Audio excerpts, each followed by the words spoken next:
Namaste, peace artists, and welcome to Soul Horoscope SuperScope Weekly Report. My name is Christopher Witecki. I'm your Sensei to Sirius Joy, and I am so grateful you have tuned in. Pardon my absence. I've been kind of transforming myself and facing my own karma, and I know you know it's been kind of a tough year, has it not?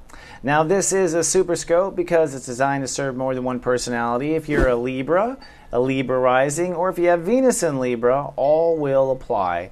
And if you don't have a Libra Rising, you can look at the horoscope that fits your rising. You'll find that it tells your long-term story. So while we were off the air, Mercury was retrograde, the Sun was in Gemini, and Libras and Libra Risings were working on a new belief in life, a new life purpose, sorting through false beliefs, maybe dealing with issues of travel even, or education. And even to that degree, you're still figuring that out. But now the Sun is in Cancer, it's time for a career transit. This is the I decide part of our consciousness, one of the 12 states of awareness, which comes down to career. It turns into career, how we make control and decisions and the effectiveness of our decisions. And that turns into management of our life and leadership. But in the longer, bigger picture, this is the legacy. So even leaving behind children on the earth is your legacy.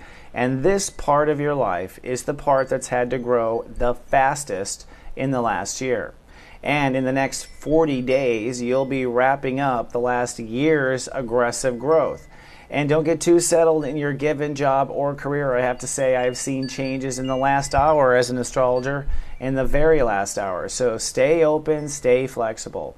Now this week, the Sun will move from step 7 to step 14. What that means is you'll make a commitment and go for it in your career. And this commitment might be you making that radical change I just said might happen. So very possible. You have fears to work out between making this leap in your career and how it affects relationships, whether it's children, family, or whatever. And that's due to the square with Uranus. And the Sun is opposing Pluto, which means you're having to self-nurture and really be there for yourself emotionally in order to make any kind of career leap. These are the setup for the week.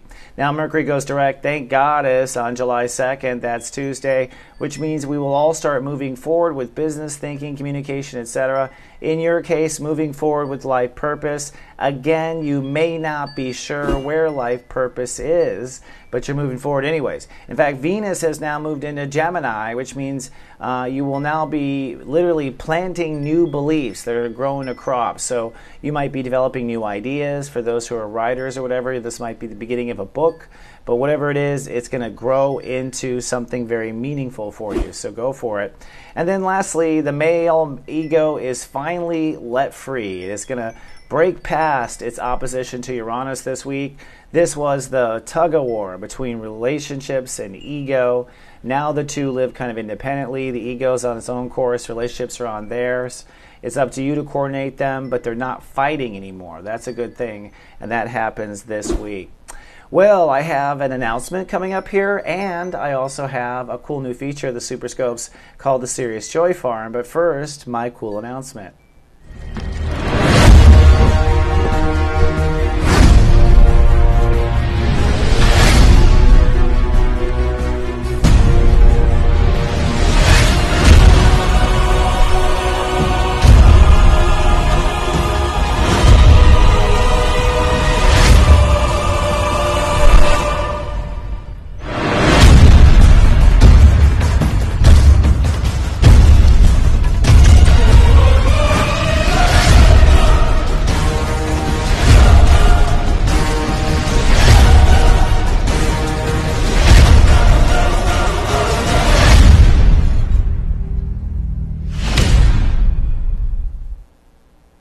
All right, what'd you think of that? Now let's go to the Sirius Joy Farm. Seriously.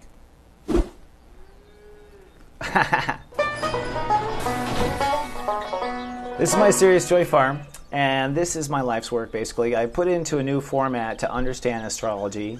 If you know sacred geometry, you might be familiar with this. At the top, we've got the fruit of life. And really at the bottom, we have the matrix of joy, which comes down to 6 states of awareness.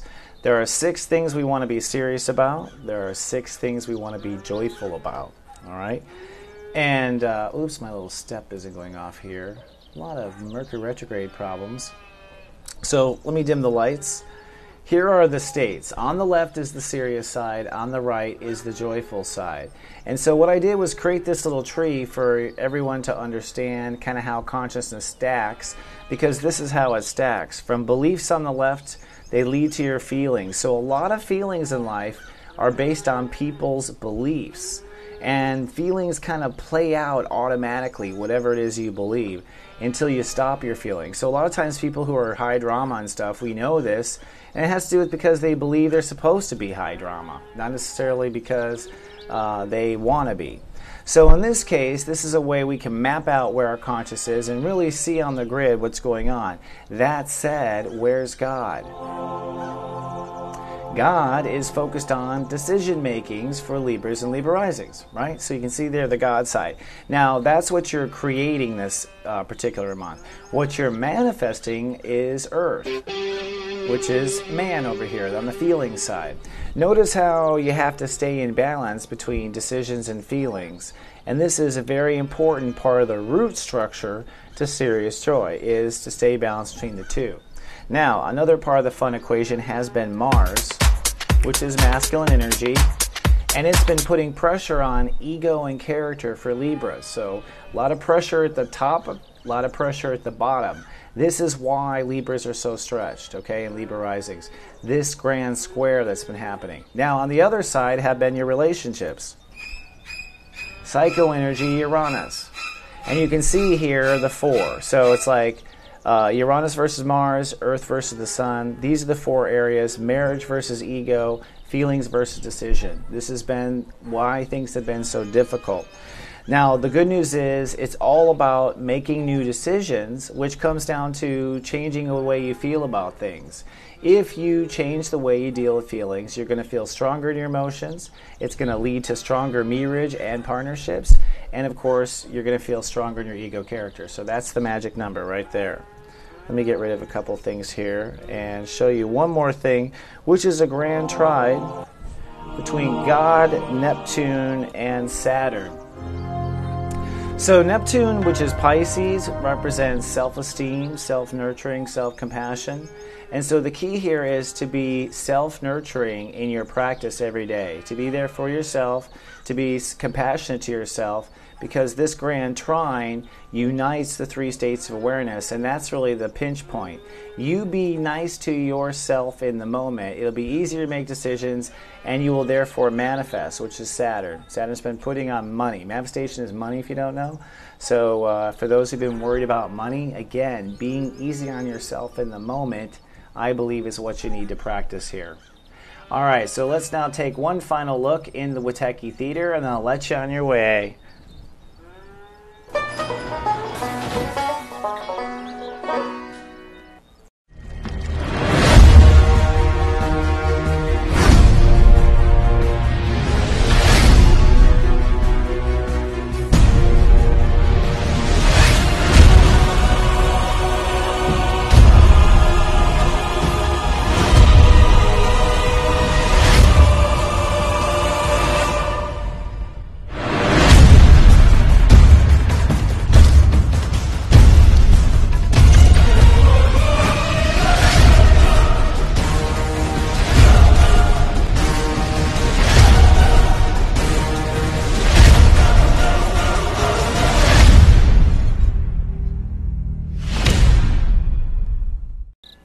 Couple of pieces of information I want you to know. For one, cool news. The Megascope monthly reports now are available for online rental. You don't have to download them. They play on every device, and we host them on soulmart.me all month long. There's also variable rates if you want 1 day or 1 week or 1 month. I'm really trying to make this flexible for everyone. Also, I want to tell you, I added Jupiter Gets Emotional to the Megascope stream. So if you already rented, go back to Soulmart. There's an extra video there. It's going to help you through that 6-week transition we were talking about. Available for all 12 signs. Another thing, I got a cool teaching series coming out this summer I'm so excited about. It's called So You Want to Be an Astrologer, eh? Well, it's really designed for people who want to professionally be an astrologer, or if you want to use astrology in your given vocation. So as teachers, as leaders, as directors, whatever it is. Even in college when I directed TV and film, I used astrology with my characters, and it made my characters so much richer because astrology answers so many of the questions. Come on down to soulmart.me, see all the great courses. I have the Architecture of Incarnation. I've got the Art of Reading People. That's a fabulous course. It talks about psychic ability as well. Come see it. You're going to like it. Then I've got another exciting announcement for those who like this special. Buy 1 hour reading right now. You get a 30-minute follow-up for free this year with me. This is an excellent package deal for people who've never had a reading with me because you get twice in the same year. You really see proven results. Read my little comments under there or people's testimonials. This is my greatest talent. And I'm also the funniest in readings too, seriously. So come on down and see that.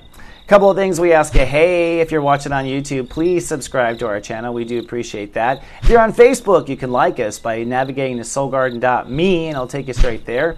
And if you want to be in our email list, come to soulmart.me. There's a link there for that. Don't forget, we got the new mothership coming out on Tuesday. Super excited about that. All right, my dear friend, thank you so much for logging in and your patience with me. I'll see you in 7 days, and I really mean it. Until then, live, love, be.